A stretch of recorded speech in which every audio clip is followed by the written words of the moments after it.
Hello everyone. So in this video we are going to learn about linear search. Linear search is a very basic search that we should aware of. Okay, so let's try to understand what is linear search and how to implement linear search.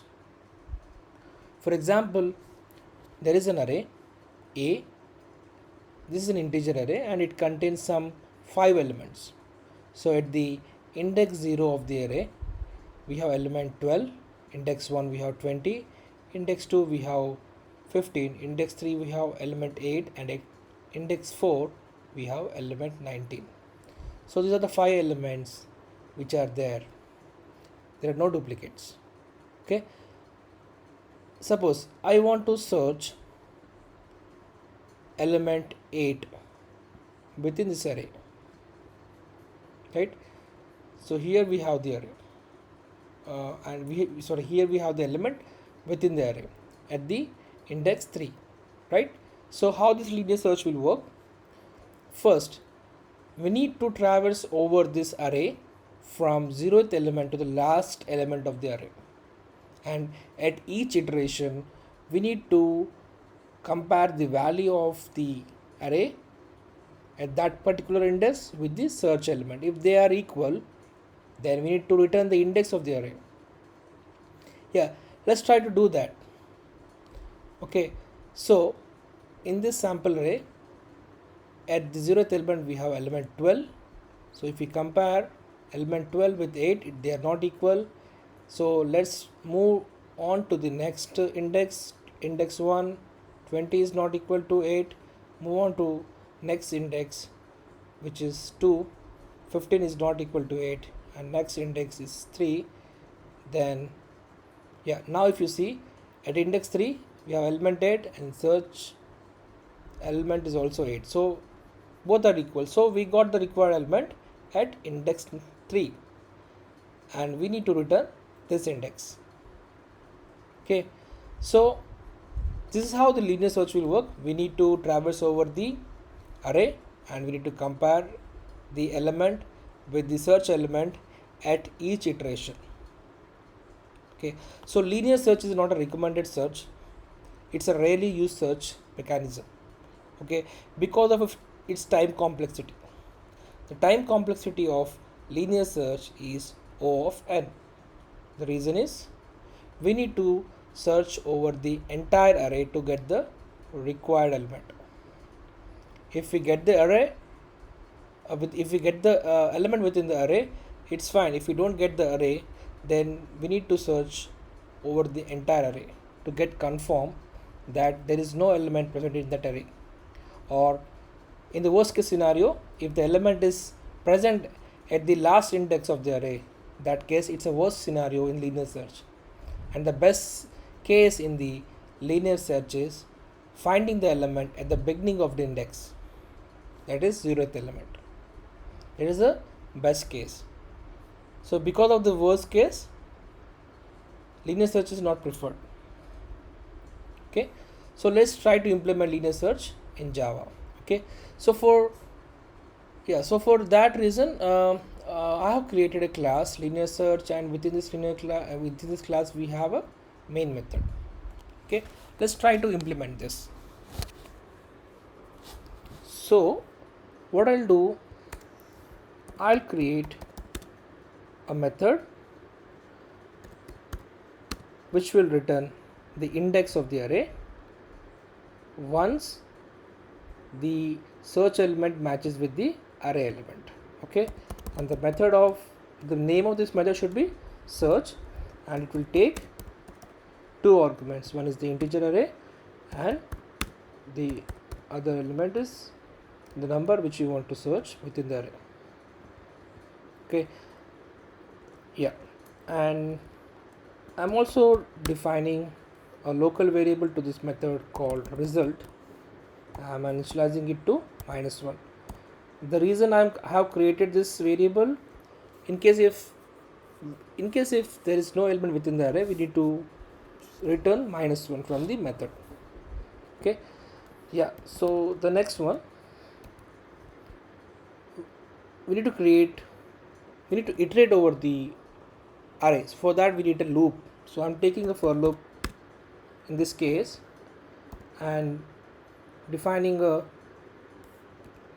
integer variable within the loop, and the condition is we need to traverse over the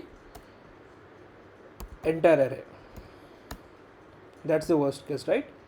And we need to increment the array by 1 if the element is not found at a particular index, right? So yeah, so we are in with this for loop we are iterating over this array, okay? And what we are doing at each time, we are comparing the array element with the search element. If they both are equal, what does that mean? So we need to return that index number, right? So that's the reason I am storing the I variable value to the index, to the result, sorry. Okay, and immediately I want to break this loop. I want to come out of this loop once we found the element. And the return type of this method is the integer type. So what we want to return, we don't want to return the index, right? Yeah, so I'll explain you what this method is doing. Yeah, so this method is taking the array and the number which you want to search, okay? And we need to search this number within this array. If we find the number, then we need to return the index of this array, where we find this element, right? So within this method we have created local variable result equal to -1. This is for like we have initialized to -1 because this is actually for storing the index of the array in case we find the element. So by default we are assuming that the element is not found. That's the reason we have initialized to -1. And if you are returning -1 from this method, that means the element is not found within the array, okay? And we have also defined a for loop in the later section, and we are iterating over this array, and we at each iteration we are checking whether the element number is equal to the number which you want to search. Yes, if yes, then update the result variable to the update the result variable with the I variable value. Okay, once that is done, we need to come out of the loop. That's the reason we have used break statement here, and at the end we are returning the result value.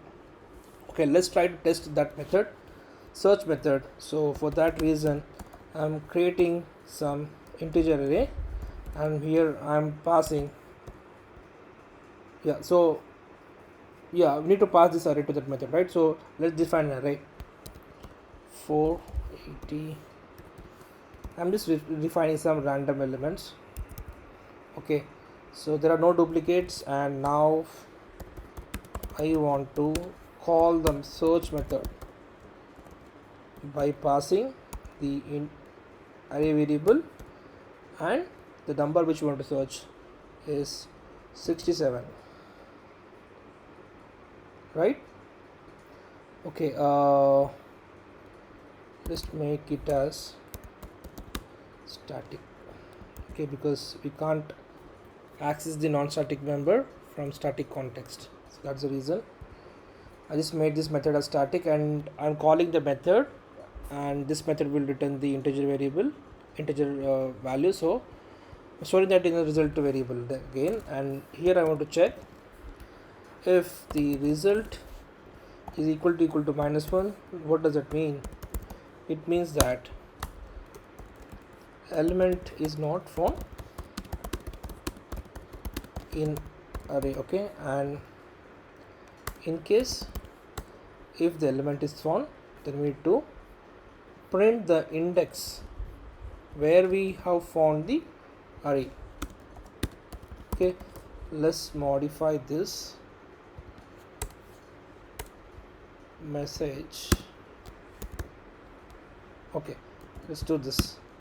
Yeah, so this is the logic, and this is how we want to test the search method. Let's try to run this and see what is the output.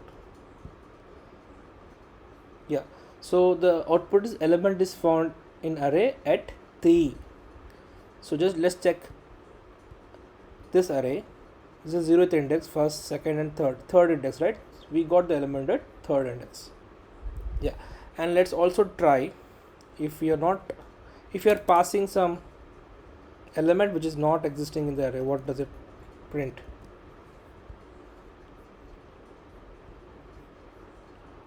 Yeah, element is not found in array. Yeah, so 90 element is not there in this integer array. So this is how the linear search implementation will look like. Okay, yeah, hope this helps, and we'll meet in the next video with a new topic. Thank you.